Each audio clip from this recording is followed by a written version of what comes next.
Darles la bienvenida a esta jornada. Creemos que desde la Cátedra de Economía Azul con Puertos de Tenerife pensamos que es una jornada interesante e importante para pues hacer nexo de unión también entre ya no solo los expertos que han venido hoy, sino entre el público que también tiene interés en este tipo de cuestiones. Es cierto que a nivel de reducción de emisiones se habla mucho de emisiones contaminantes. Nos hemos olvidado un poquito del CO2 porque no es contaminante, realmente un contaminante como puede ser las partículas NOx, SOx, pero sí es cierto que seguimos teniendo un problema con el CO2. La posibilidad de poder capturar CO2 de la atmósfera y generar opciones a partir también de la generación de hidrógeno es algo que está en punta de lanza ahora mismo, y bueno, pues creemos que desde la parte de la economía azul, especialmente en todas las tecnologías que se están empezando a aplicar tanto en la industria como en las zonas portuarias, pues creemos que puede tener un potencial importante de cara a la reducción de las emisiones de CO2. Santiago. Bueno, igualmente agradecer la presencia hoy aquí en esta jornada de la Cátedra de Economía Azul. Desde la Cátedra, desde Puertos de Tenerife, pues les damos la bienvenida. Y quería hacer mención especial a Carlos, que se ha metido un curro para organizar esta jornada interesante. Así que si las cosas salen bien, será gran parte por su culpa, y si salen mal también. No pasa nada. Bueno.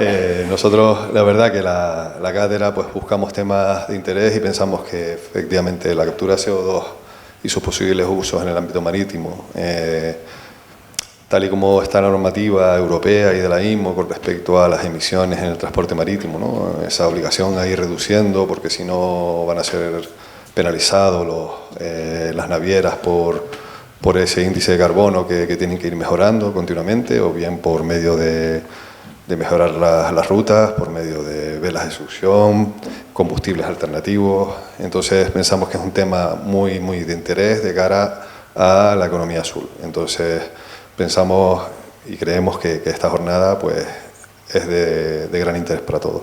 Gracias por venir.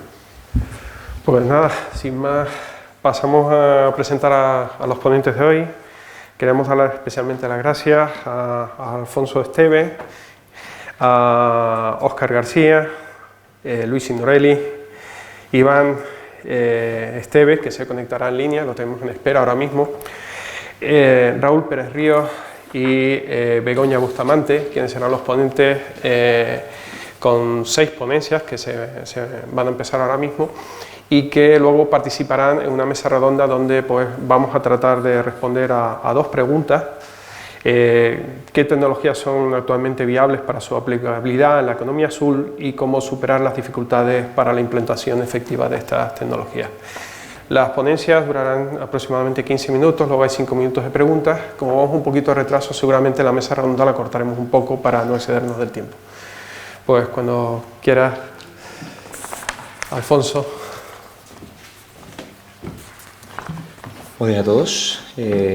Como bien ha dicho Carlos, Alfonso Esteve, ingeniero industrial, y soy responsable del Departamento de Energía e Instalaciones de Ocean Infrastructure Management. Para el que no conozca la empresa, Ocean es una empresa especializada en puertos y tenemos un approach un poco especial, ¿no? Ya que tenemos nuestros propios activos portuarios, por un lado, lo cual nos da una visión desde el punto de vista del inversor y la explotación, y luego tenemos un departamento de consultoría e ingeniería que, aparte del apoyo, ¿no?, a los activos portuarios, también hacemos proyectos a nivel internacional y nacional, ¿no?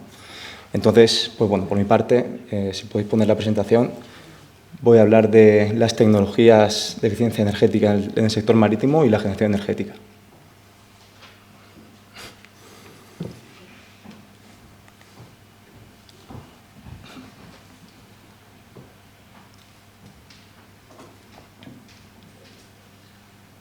Ahora sí, perdón.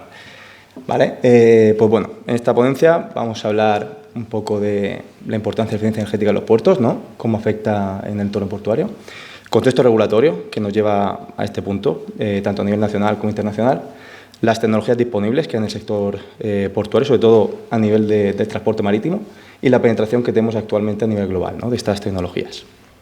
Pues bueno, comenzando con la eficiencia energética, primero definir el concepto de eficiencia energética, ¿no? Y es que seguro que muchos de ustedes ya lo sabrán, pero básicamente consiste en la optimización de la energía mediante el empleo de procedimientos o tecnologías que permitan reducir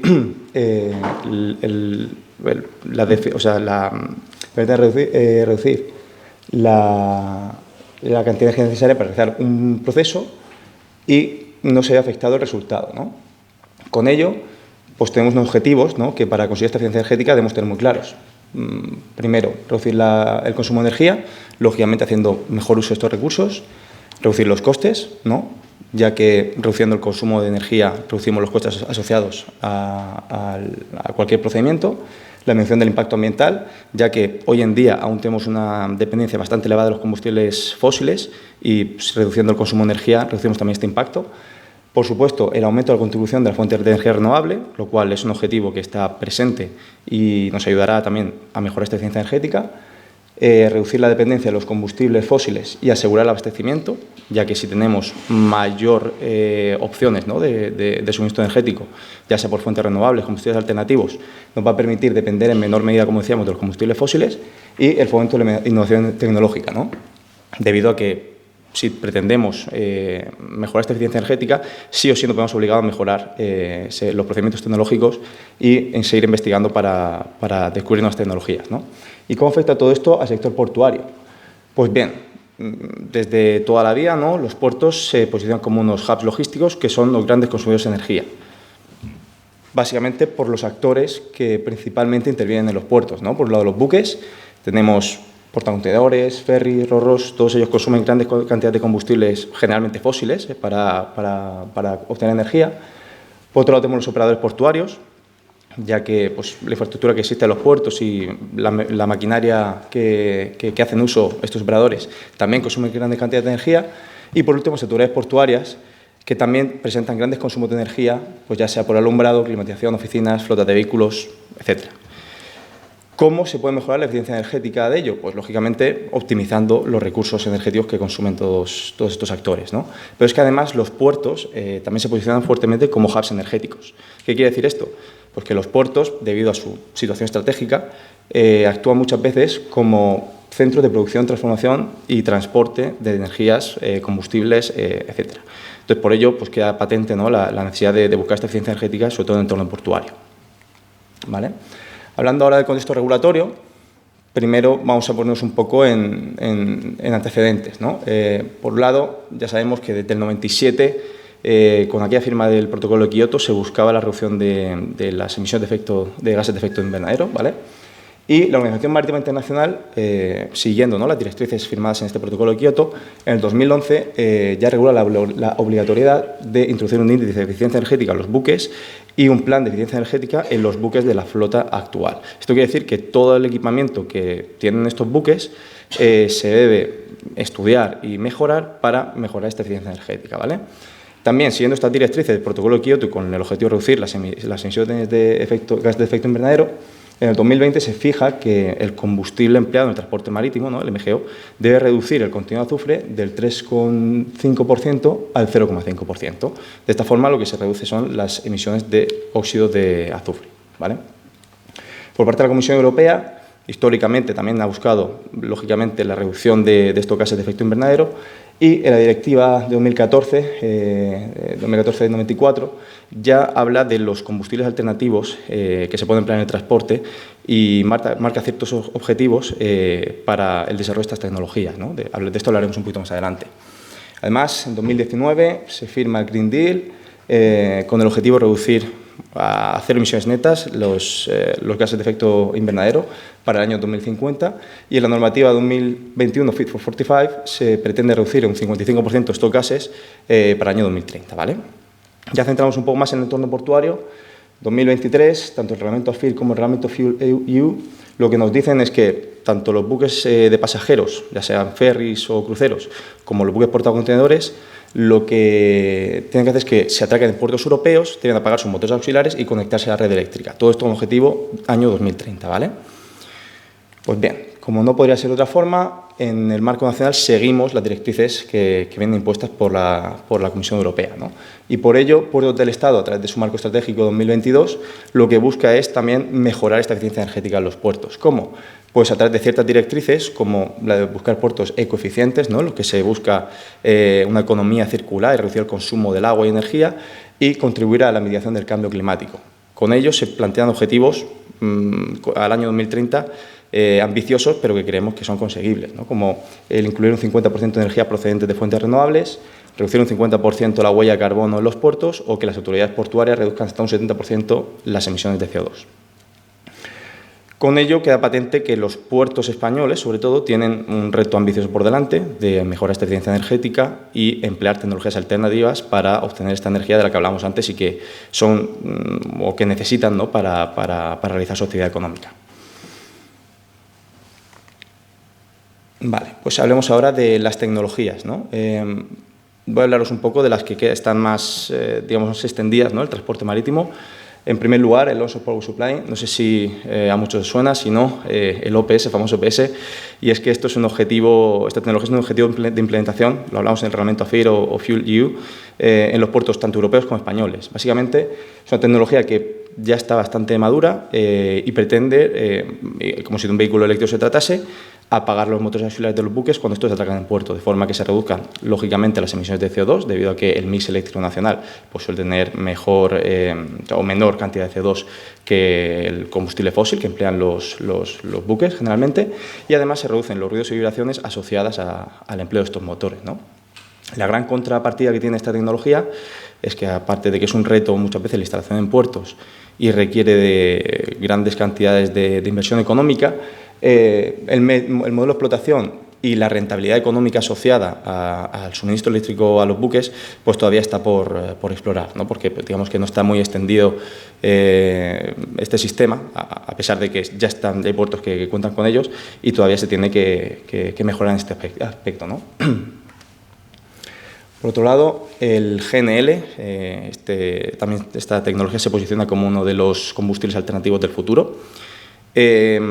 Principalmente, aunque no reduce al 100% las emisiones de CO2, ya que simplemente reducen entre un 20 y un 30%, sí que reduce entre un 80 y un 90% las emisiones de óxido de nitrógeno y un 100% las emisiones de óxido de azufre y partículas, ¿vale?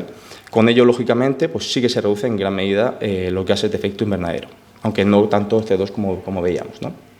La principal contrapartida que tiene esta tecnología es que requiere una gran adaptación de los buques para el empleo, ¿no? Ya que las motorizaciones actuales que emplean los buques que utilizan MGO, por ejemplo, pues no son compatibles con el GNL, ya que este posee mucho menor poder calorífico, ¿no? Con lo que la adaptación de estos buques requiere una inversión asociada bastante elevada, lo cual frena el desarrollo de esta tecnología, ¿no?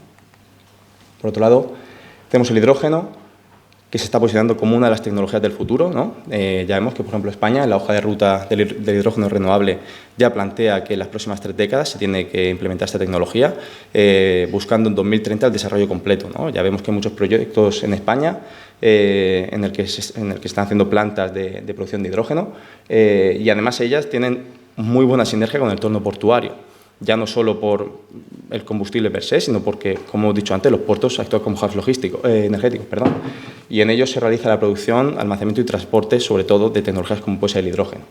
Para los que no sepan cómo se produce el hidrógeno, básicamente al agua se le aporta una cantidad de energía bastante elevada, se realiza la electrólisis y se obtiene el hidrógeno, ¿no? Dependiendo de la energía o la fuente de donde provenga esta energía, ya sea combustibles fósiles, gas natural o energías renovables, obtendremos hidrógeno gris, azul o verde, ¿vale? Lógicamente, pues los grandes contras que tiene esta tecnología es que pues, todavía no está del todo madura y requiere grandes cantidades de energía para obtenerla, ¿no? Siguiendo con las tecnologías, tenemos los biocombustibles. A diferencia de las que hemos visto anteriormente, esta tecnología sí que está bastante desarrollada, se posiciona como el combustible alternativo más empleado en el transporte en la Unión Europea, obteniéndose hasta el 3,8% de la energía destinada al transporte de este tipo de combustibles. Y el motivo principal es que son compatibles con las motorizaciones actuales con pequeñas modificaciones. Ello lleva a que se pueda mezclar a lo mejor con el combustible convencional, reduciendo así la huella de carbono asociada a la obtención de energía, ¿no? La forma de obtener biocombustible básicamente es a través de ciertos procesos. Obtenemos este combustible a partir de residuos orgánicos, biomasa, cultivos, etc. El problema es que, lógicamente, al requerir cierta energía para obtener este combustible, el precio de los biocombustibles en comparación con el combustible marítimo, por ejemplo, el MGO, pues es más elevado. Hablando de biocombustibles, vamos a relacionarnos con el metanol, ¿no? Que ahora también está bastante de moda, ¿no? Y la obtención de esta a través del CO2. Esto es una tecnología que parece emergente, ¿no? Y es que a partir del hidrógeno, lo ideal sería que fuera hidrógeno verde, y el CO2, que idealmente sería CO2 capturado, se obtiene metanol. Lo bueno del metanol es que, al igual que los biocombustibles que veíamos antes, se puede mezclar con los combustibles convencionales y requiere una inversión mínima en la motorización actual para hacer uso de esta tecnología. Como principal contrapartida, pues lógicamente, si la obtención de hidrógeno verde ya era costosa, si además añadimos a la ecuación obtener CO2 capturado, pues la obtención de metanol a partir de CO2 es bastante compleja y costosa. Lo bueno que se puede convertir alrededor del 79% del CO2 que se emplea en este proceso, se puede convertir en metanol, ¿no? Y ya que hemos hablado de metanol a partir del CO2 capturado, vamos a hablar qué es esto, un poquito pinceladas por encima de qué es la captura de CO2, ¿no? Y es que esta es otra de las tecnologías emergentes que hay ahora mismo. Y básicamente, por ejemplo, una central de ciclo combinado o una central térmica, se busca capturar este CO2, ya sea antes de la combustión o después de la combustión, de forma que se reduzcan drásticamente las emisiones de gases de efecto invernadero y este CO2 se puede ser almacenado o empleado para otras prácticas, como hemos visto antes la del metanol, ¿no? ¿Y qué penetración tienen todas estas tecnologías en el sector portuario? Pues bueno, la Organización Marítima ha hecho un estudio por tipo de buque, ¿no?, de qué tecnología de combustible alternativo son las más empleadas a nivel global, ¿no?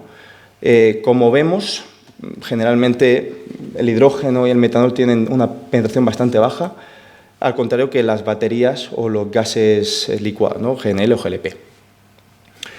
Esto nos demuestra que aunque se están estudiando diferentes alternativas, hay dos que parecen ser la punta de lanza de estos combustibles alternativos que decíamos. Hablemos de ellas un poco. En cuanto a las baterías, vemos que ha habido un crecimiento exponencial en los últimos años, incluso hay buques que están en construcción con este tipo de tecnologías. Aunque si nos fijamos en la distribución de esta tecnología en la flota, vemos que los buques que incorporan la tecnología de baterías son muy concretos, y es que suelen ser buques que tienen o que requieren, mejor dicho, una autonomía muy reducida. Por ejemplo, pues ferries de corta distancia, pesqueros, remolcadores, pues bueno. Lo que quiere decir que es una tecnología que, si bien puede ser utilizada en el transporte marítimo, queda relegada quizás un poco a estos buques que no hacen, por así decirlo, travesías muy largas, ¿no? Y esto ocurre igual que en la flota de vehículos eléctricos. Más o menos la analogía es la misma. En cambio, si nos centramos en el GNL, si esto pasa ahora, vemos que el crecimiento también ha sido exponencial en los últimos años, en menor medida, pero sí que la distribución en la flota es quizás más homogénea, ¿vale? Esto quiere decir que esta tecnología quizás sí que es mayormente implementable en más tipos de buques. El problema es, como todo, es una tecnología que está en desarrollo, no sabemos si va a ser el combustible del futuro, y una naviera, si tiene que invertir, un armador, en instalar este tipo de tecnología, ¿no?, o motores que sean compatibles con GNL, esto requiere una inversión elevada, como hemos visto antes, y el problema es la vida útil de los buques, generalmente, que suele estar entre 25 y 30 años, lo cual, pues, apostar por este tipo de tecnología sin saber si es o va a ser la tecnología del futuro, pues siempre cuesta, ¿no? Entonces, vemos que es viable, pero todavía está en desarrollo. Ya para finalizar, querré hacer un resumen, ¿no?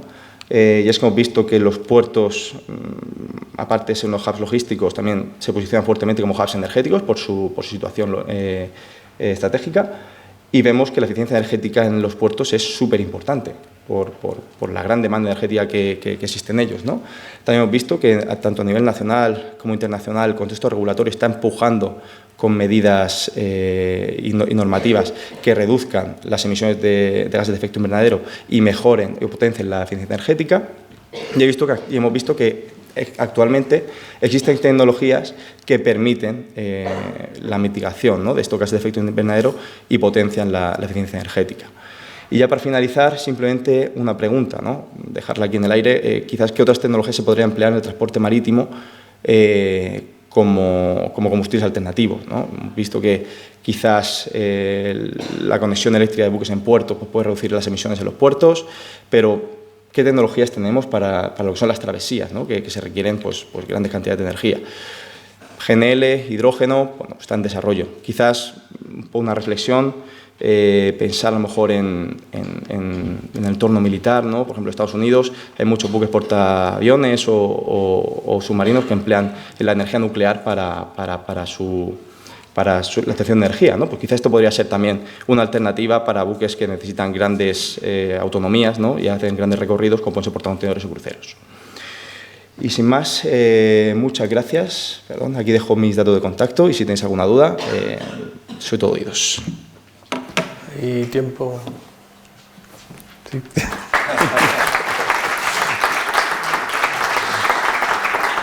Hay tiempo para hacer una o dos preguntas, si alguien quiere hacerlo, lo indique y le pasamos el micrófono.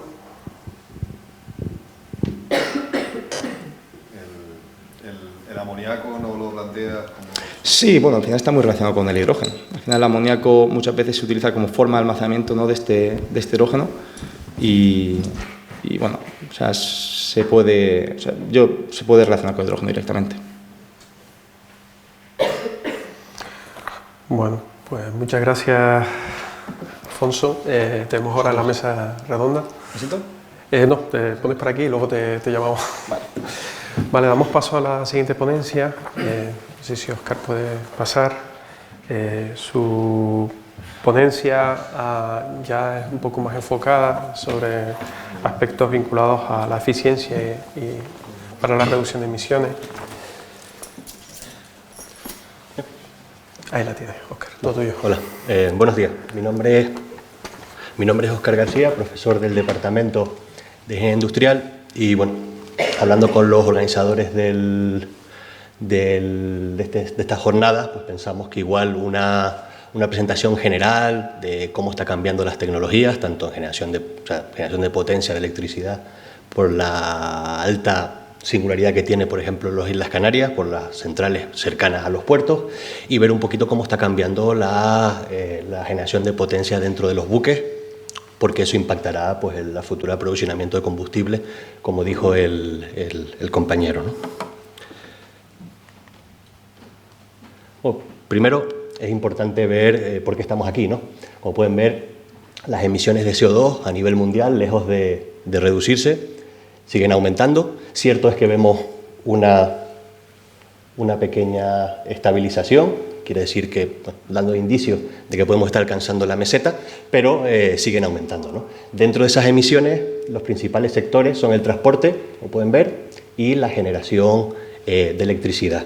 Dentro del transporte, pues vemos que el transporte marítimo pues representa el 10% de esas emisiones, muy alejados, por supuesto, del transporte por carretera, de transporte pasajero y de mercancía. Gracias. Bueno, ver un poquito, porque yo creo que es importante por la singularidad que tenemos en Canarias, ¿no? Como dije anteriormente, ver un poquito cómo está el uso de energía primaria dentro de lo que es la generación eléctrica, ¿no? Por su implicación en el suministro en los puertos.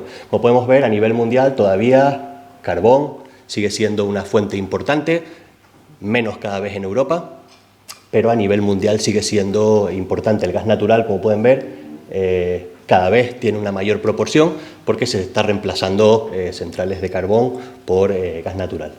Por supuesto, el combustible diésel, los combustibles líquidos, siempre han sido un nicho en determinados lugares como Canarias, donde pues, no hay acceso a otro tipo de combustibles, ¿no?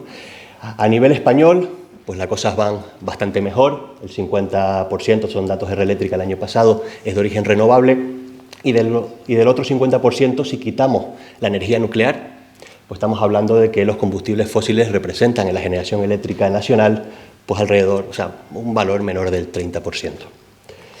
Sin embargo, si nos vamos a nivel local, en Canarias, pues las centrales térmicas, últimos datos del Anuario Energético de Canarias, pues las centrales térmicas que hacen uso de combustible diésel pesado o gasoil, representan el 80%, muy lejos de los valores a nivel nacional.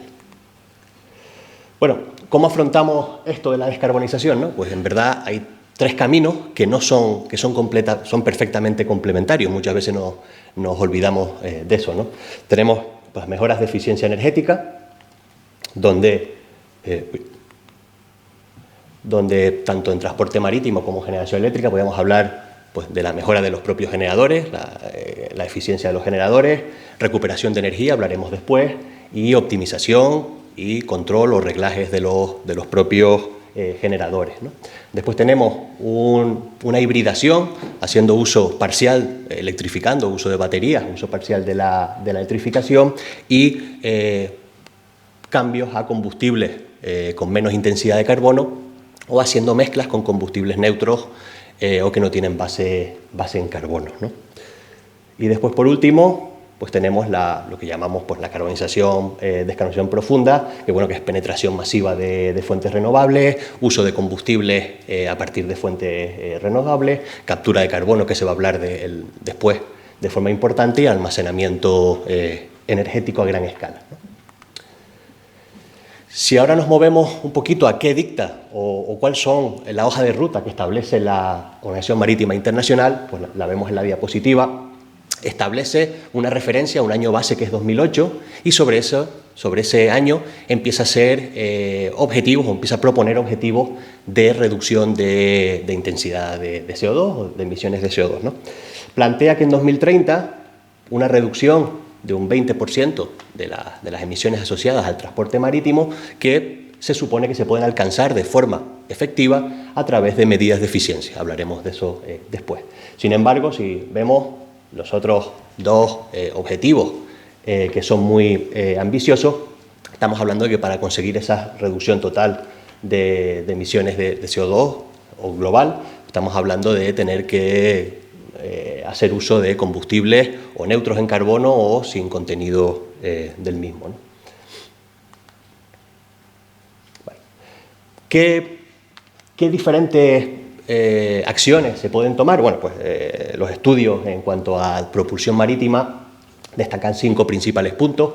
El primero es lo que es gestión de la flota.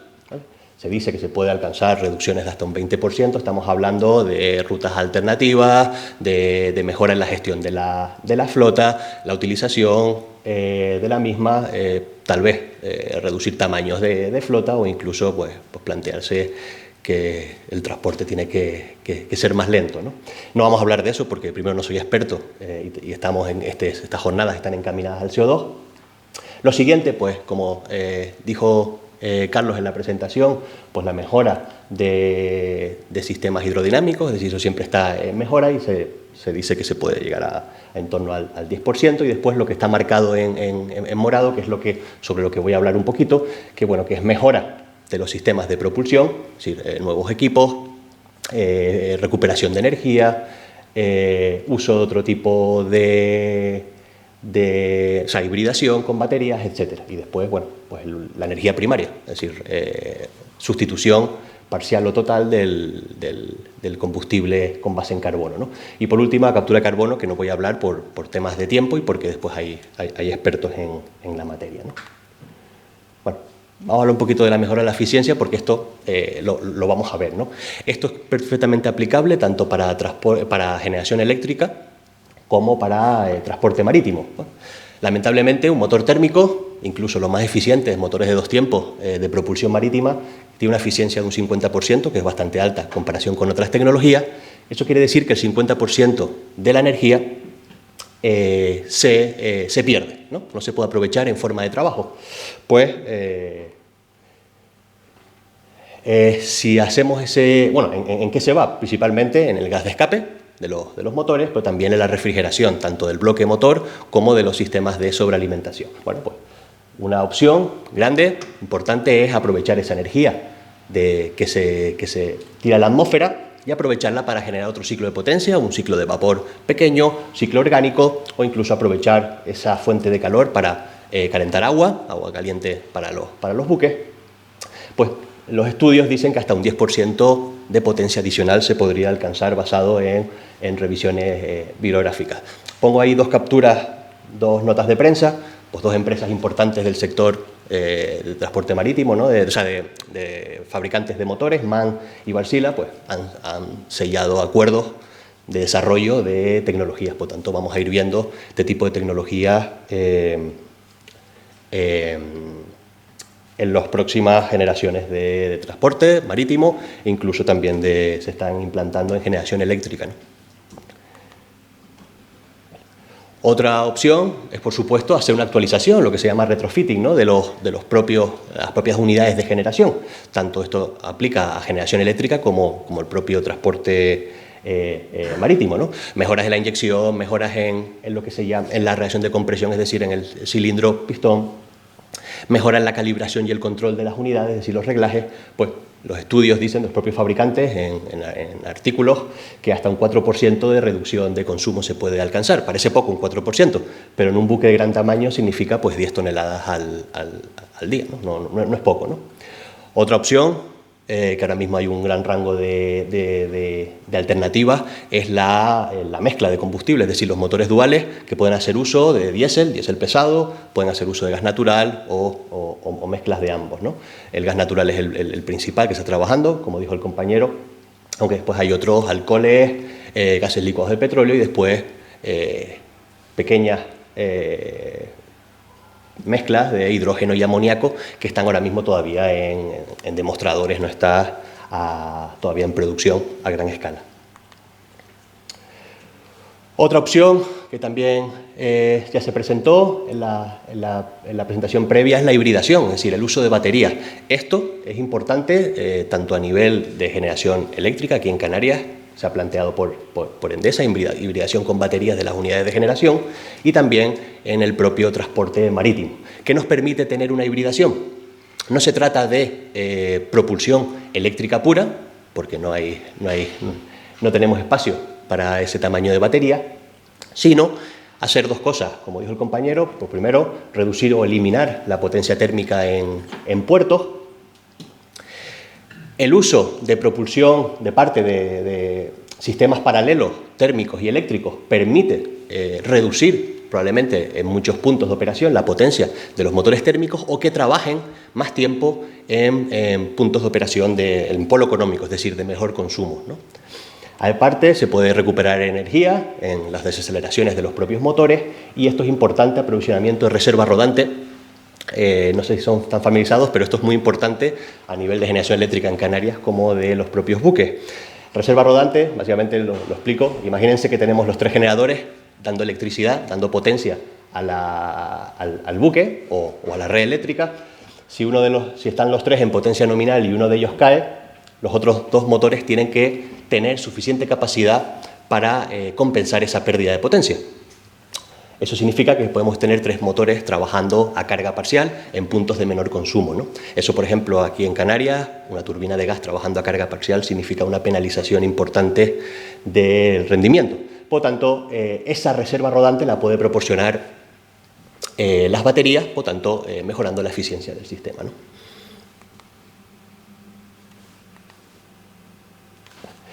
En cuanto a combustibles, ¿no?, para uso de transporte propulsión marítima.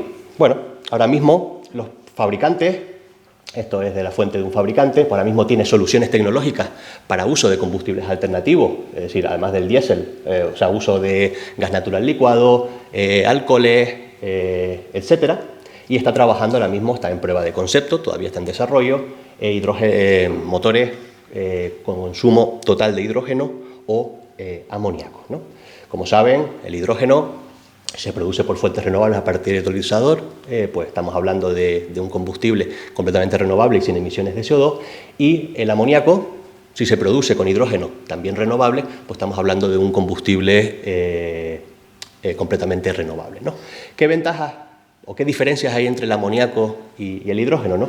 Bueno, pues principalmente la diferencia y por qué parece que el amoníaco está tomando impulso en una de las soluciones futuras es la mayor facilidad del almacenaje, lo cual para el transporte marítimo es crucial, ¿no? Estamos hablando de que el amoníaco podemos licuarlo a presión ambiente a menos 33 grados, lo cual es una temperatura fácil de conseguir con la tecnología actual, o bien a temperatura ambiente sin refrigerar a entre 7 y 9 bares, ¿vale? Podemos licuar. Eso quiere decir que la densidad energética volumétrica del amoníaco es mucho más alto. El hidrógeno tendríamos que irnos a presión ambiente a criogenización, estamos hablando de menos 250 grados, o irnos a presiones grandes para conseguir reducir los tamaños, ¿no? Por tanto, parece que el amoníaco, a priori, para lo que es el transporte marítimo, pues presenta unas ventajas claras en cuanto a almacenamiento, ¿no? Bueno, ¿cómo están penetrando estos combustibles, ¿no?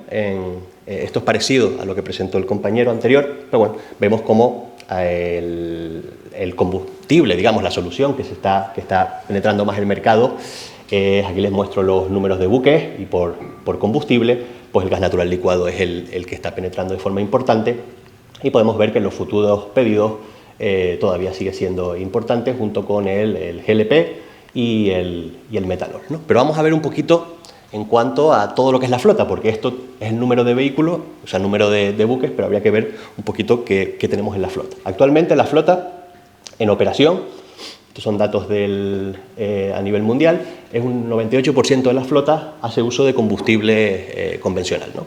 Diésel pesado, ¿no? El resto, pues bueno, se distribuye entre pequeñas unidades. Si lo vemos por tonelada, porque igual es mejor hablar de tonelada, pues estamos hablando de que es un 93%. Lo importante, para mí, yo creo que es el número de pedidos, el número de órdenes de nuevos buques. Todavía el 73% de los nuevos buques que se están pidiendo hoy en día, el 73% solo hace uso de combustible convencional, por tanto no pueden hacer uso de combustibles alternativos, y la adaptación a combustibles neutros en carbono, combustibles como el hidrógeno o amoníaco, pues no es factible, ¿no? ¿Qué quiere decir esto? Bueno, pues si tenemos en cuenta los tiempos de fabricación de buques, y sobre todo de gran tamaño, y la vida de los mismos, como dijo el compañero, 25 o 30 años, estamos hablando que en 2050, cuando el objetivo es la descarbonización total, pues habrá una gran cantidad de buques, los que están pidiendo hoy en día estarán en servicio, pues no podrán hacer uso de estas nuevas tecnologías que estamos comentando. Por tanto, bueno, pues está claro que es posible que el uso de combustibles neutros que pueden usar las tecnologías actuales, es decir, el diésel producido por síntesis con hidrógeno y captura de CO2, o el biodiesel, pues deberían tener un papel fundamental si queremos reducir o queremos alcanzar esos objetivos, ¿no? Ya en lo que es generación de potencia estacionaria, es decir, en tierra, bueno, pues parece que el hidrógeno sí que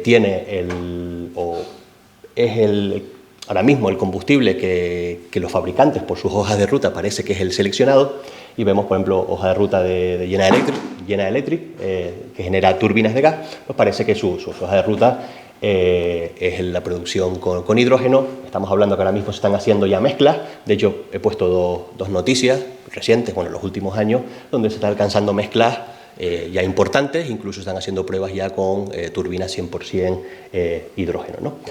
El amoníaco también yo lo quiero comentar como un posible combustible de aplicación para el caso de Canarias, ¿no?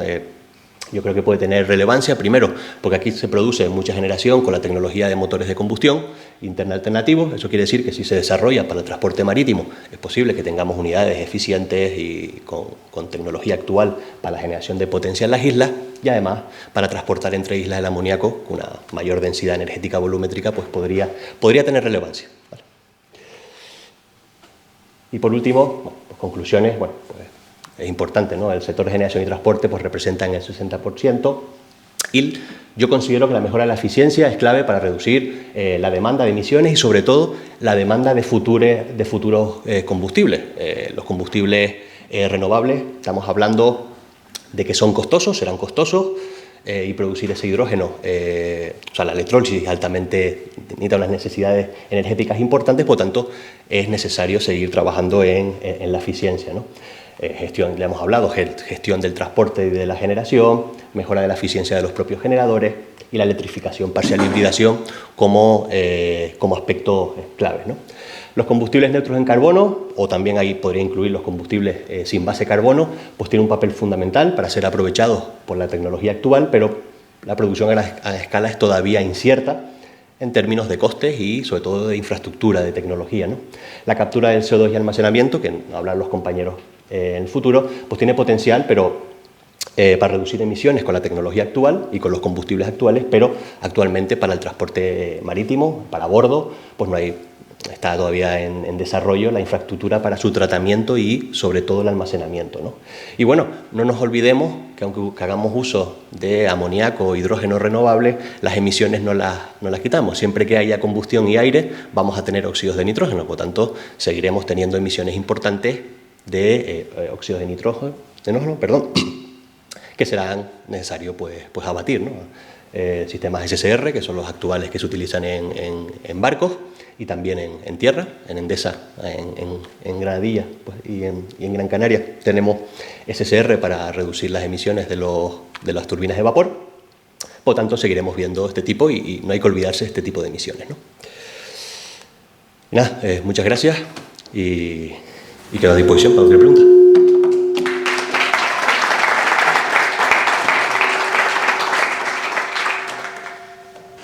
Tenemos tiempo para una pregunta.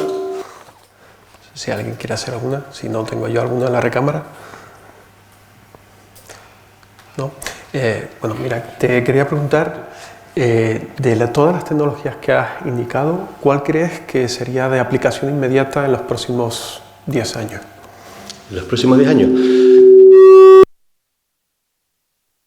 Punto de vista, en los próximos 10 años lo que no buscamos la reducción total del CO2, sino buscamos minimizar. Por tanto, la hibridación con baterías es importante, la adaptación de nuevos buques, los que puedan ser los motores, que puedan ser actualizados, pues yo creo que es otra tarea que se puede hacer, y sobre todo la parte que no he hablado, que es todo el tema de gestión del transporte. Yo creo que se puede hacer mucho. Los expertos, he leído varios documentos, los expertos hablan de que se pueden conseguir reducciones importantes, por tanto yo creo que eso es a donde vamos si queremos tener reducciones importantes actuales, ¿no?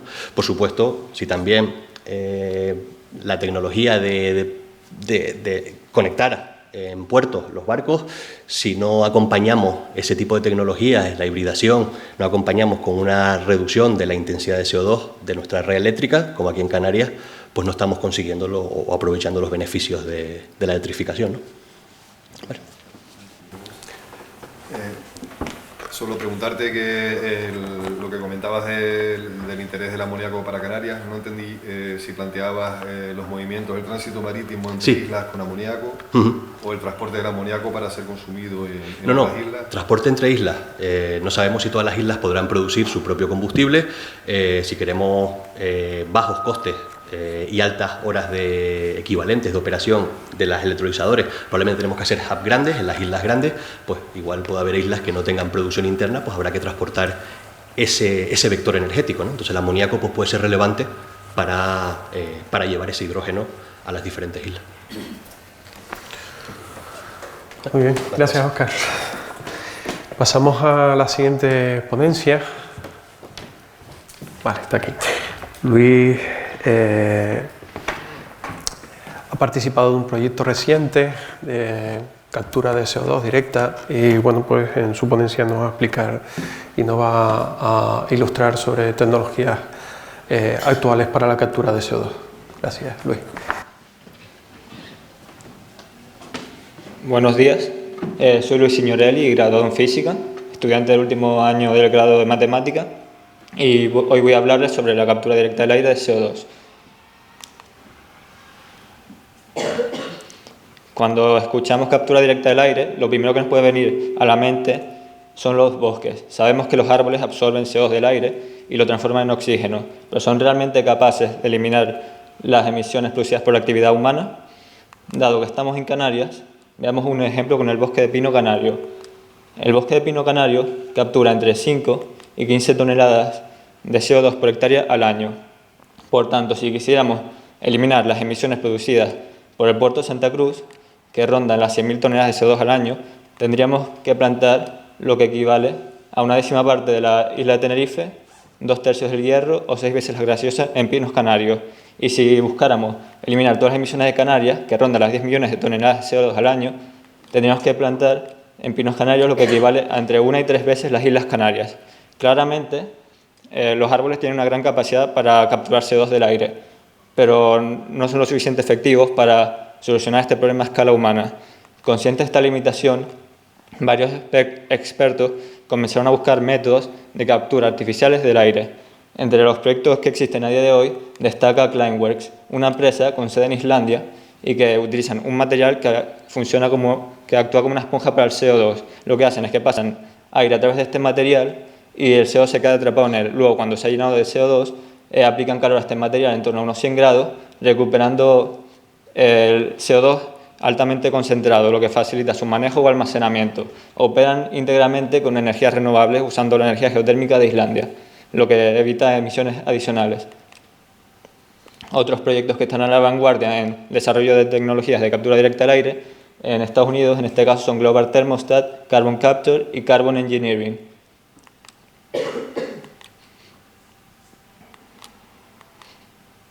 A lo largo de este año he estado llevando a los laboratorios de la Facultad de Química un proyecto de investigación en el área de captura directa del aire de CO2, bajo la supervisión del doctor Pedro Esparza.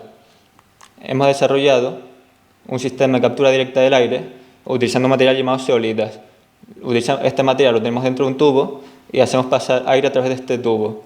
Luego el aire sale y medimos la concentración de CO2 en un analizador de CO2 infrarrojo. Seguramente les suenen estas zeolitas, ya que las podemos encontrar en bolsitas dentro de las cajas de zapatos, donde se utilizan para absorber humedad. Y ahora les voy a mostrar una primera curva que obtenemos, experimental, durante el proceso de captura. Aquí. Esta curva se llama curva ruptura, representa la concentración de CO2 a la salida del sistema después de haber pasado a través de las zeolitas. Como vemos, al principio la concentración de CO2 es 0. Esto se debe a que las zeolitas están atrapando todo el CO2 en el aire y entonces al analizador no está llegando CO2, solo está llegando del aire nitrógeno y oxígeno. A medida que pasa el tiempo, esta concentración aumenta gradualmente hasta las 400 partes por millón, que es la concentración habitual que podemos encontrar en el aire ambiente. En este momento las zeolitas están llenas de CO2 y ya no pueden capturar más. El siguiente proceso es calentar las zeolitas y obtendríamos estas curvas que se llaman curvas de regeneración de CO2, en la que se muestra la concentración de CO2 cuando se ha librado de las zeolitas. Como vemos, la concentración es mucho mayor que la del aire, llega en torno a 1% de concentración y solo utilizando 50 gramos de zeolitas. Si usáramos kilogramos de zeolitas en un sistema a mayor escala, en vez de escala de laboratorio, obtendríamos CO2 prácticamente de 100% de pureza. Durante el proceso de regeneración hemos calentado las zeolitas desde 30 hasta 290 grados, como podemos ver en la línea violeta, pero la mayor cantidad de CO2 se liberó al llegar entre los 80 y 100 grados. Esto significa que no requiere un gran consumo energético para la regeneración de CO2, lo que nos permitiría operar íntegramente con energías renovables. Y luego, basado en los resultados del laboratorio, podemos hacer un diseño de cómo sería un sistema a escala piloto, ya utilizando mayores cantidades de zeolitas.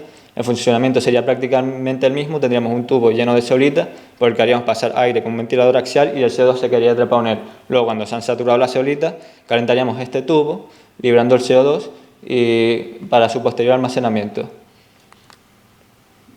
Aquí tenemos un diseño 3D del sistema.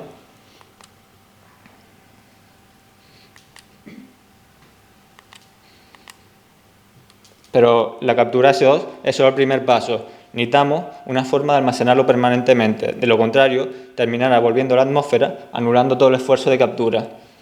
Para ello, podemos inspirarnos en la naturaleza y hacernos la siguiente pregunta. ¿Dónde está todo el carbono? En concreto, el emitido por las actividades humanas. Un gran almacén de carbono en la Tierra es el océano. El océano absorbe 1/3 de las emisiones producidas por las actividades humanas, lo que está generando la acidificación de los océanos, que no es una buena cosa. Luego tenemos la biosfera, que como vimos anteriormente, tiene una limitada capacidad de captura por los árboles. Y por último tenemos la atmósfera, que aunque tiene un exceso de carbono que está produciendo el calentamiento global, sigue siendo el reservorio más pequeño con diferencia. Sin embargo, todos estos reservorios son insignificantes si los comparamos con el mayor almacén de carbono en la Tierra, que son las rocas. En torno al 99.9% de todo el carbono en el planeta está almacenado en rocas.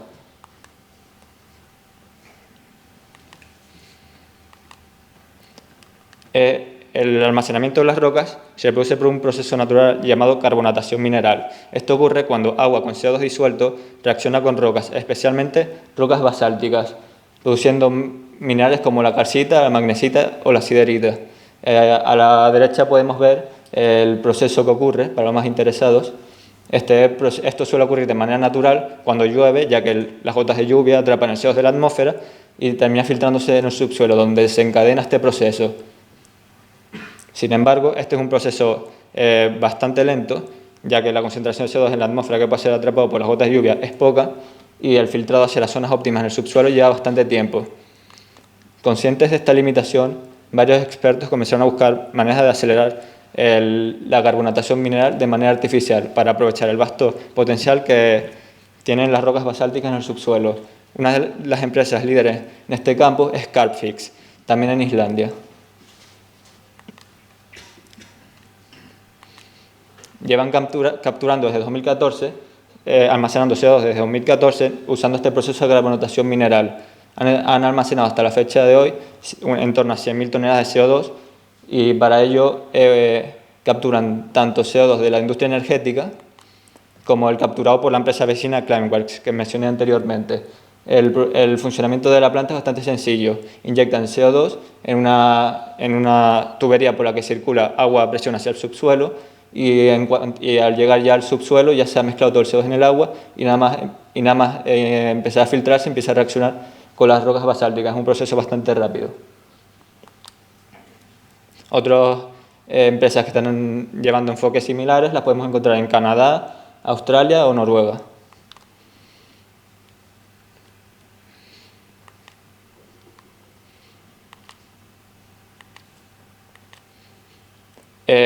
Este proceso de inyectar agua disuelta en CO2 en el subsuelo es bastante nuevo, por lo tanto se suele confundir con la inyección de CO2 puro en estado gaseoso en el subsuelo, pero son procesos fundamentalmente diferentes. El CO2 disuelto en agua está en un estado no flotante, por lo tanto, en cuanto lo inyectamos al subsuelo, no tiende a volver a la superficie, lo que permite inyectarlo a prácticamente cualquier profundidad. Sin embargo, se suele elegir una profundidad mínima de 300 metros debido a las presiones y temperaturas que aceleran el proceso. Y la inyección de CO2 puro en estado gaseoso está en un estado flotante, lo que significa que hay que inyectarlo a grandes profundidades y en formaciones geológicas impermeables para evitar que vuelva a la superficie. El CO2 disuelto en agua requiere entre 20 y 30 toneladas de agua por tonelada de CO2 para disolverse y ya hay un proceso de emisión, reporte y verificación desarrollado por las empresas actuales.